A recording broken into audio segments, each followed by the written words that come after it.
আসসালামু আলাইকুম। কেমন আছেন আপনারা সবাই? আশা করি ভালো আছেন। আল্লাহর রহমতে আমিও ভালো আছি। নতুন একটি ভিডিও নিয়ে চলে আসলাম আপনাদের মাঝে। তো কালকে রাত্রে মেয়ে বলে রেখেছিল যে সকালবেলা সুজি দিয়ে রুটি খাবে, তো এখানে সুজি রান্না করে নিয়েছি। এদিক দিয়ে ছেলের জন্য ওটস ভিজিয়ে রেখেছি। সবগুলো রুটি বানানো হয়ে গিয়েছে, কয়টা ছেঁকে নিয়েছি, এখনও ছেঁকছি। নাস্তা টেবিলে রেডি করে দিয়েছি।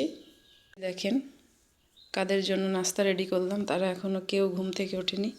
বাবু, বাবু, ওঠো ওঠো ওঠো। ছেলে মেয়েরা এখনও ঘুম থেকে ওঠেনি, যার কারণে মুরগিদেরকে খাবার দিতে আসলাম। যে মুরগিরা খাচ্ছে, উপরের মুরগিদেরকেও খাবার দিয়ে দিয়েছি। ছেলেকে খাবার খাইয়ে মেয়েকে খাবার দিয়ে চলে আসলাম বিছানা গোছাতে। তো এখন আমি বিছানাটা গুছিয়ে নেব। এই যে বিছানাটা গুছিয়ে নিয়েছি, আর ওই পাশ দিয়ে জানালাটা খুলে দিয়েছি। বিছানা গুছিয়ে চলে আসলাম রান্না করতে। তো আজকে রান্না করব রুই মাছ, এই জন্য রুই মাছ ভিজিয়ে দিয়েছি। রান্না করার জন্য এদিক দিয়ে আলু, টমেটো, কাঁচামরিচ, পেঁয়াজ, ধনে পাতা কেটে নিয়েছি। আর এখানে বেগুন হচ্ছে অল্প একটু লবণ পানি দিয়ে ভিজিয়ে রেখেছি, ভাজি করব। আর এক দিক দিয়ে রুই মাছ ভেজে নিয়েছি, এখন রান্না করব। আলু আর টমেটো কষিয়ে নিয়ে ঝোল দিয়ে দিয়েছিলাম, এখন এর মধ্যে মাছগুলো দিয়ে দিচ্ছি।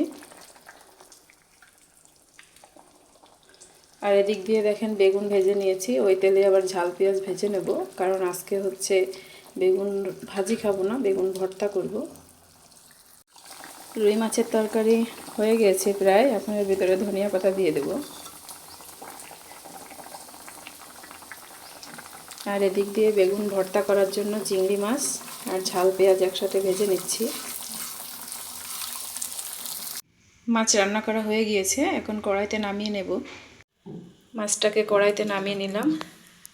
আর এদিক দিয়ে দেখেন গরম গরম ভাতও হয়ে গিয়েছে। মাছ কিনতে গিয়েছিলাম, তো অন্য কোনো মাছ পাইনি, শুধু দুইটা রুই মাছ কিনে এনেছি, ওগুলো কুটে বেছে নিয়েছি। আর ওদিক দিয়ে চিংড়ি মাছ এনেছি 1 কেজি, এগুলো এখনও বাছা হয়নি, এগুলো এখন বেছে নেব।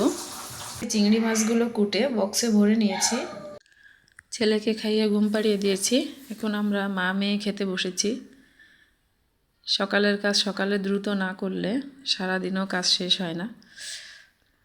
এখন বিকাল হয়ে গেছে, এখন খেতে বসেছি দুপুরের খাবার।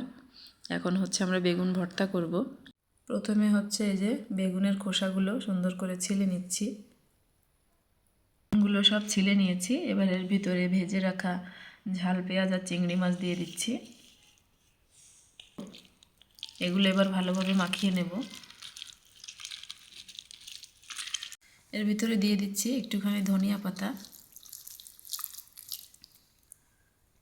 আর হালকা একটু সরিষার তেল। এর ভিতরে কোনো লবণ দেব না, তার কারণ হচ্ছে আমি ঝাল পেঁয়াজ এবং বেগুন লবণ দিয়ে ভেজেছি। তো এখন এই তো মাখা হয়ে গেল। খেতে চেয়েছে, তা প্রথমে মেয়েকে দিয়ে দিচ্ছি। খাও, ভালো লাগছে? হ্যাঁ। আচ্ছা খাও তাহলে। আজকের ভিডিওটা এই পর্যন্তই, ভালো থাকবেন, আল্লাহ হাফেজ।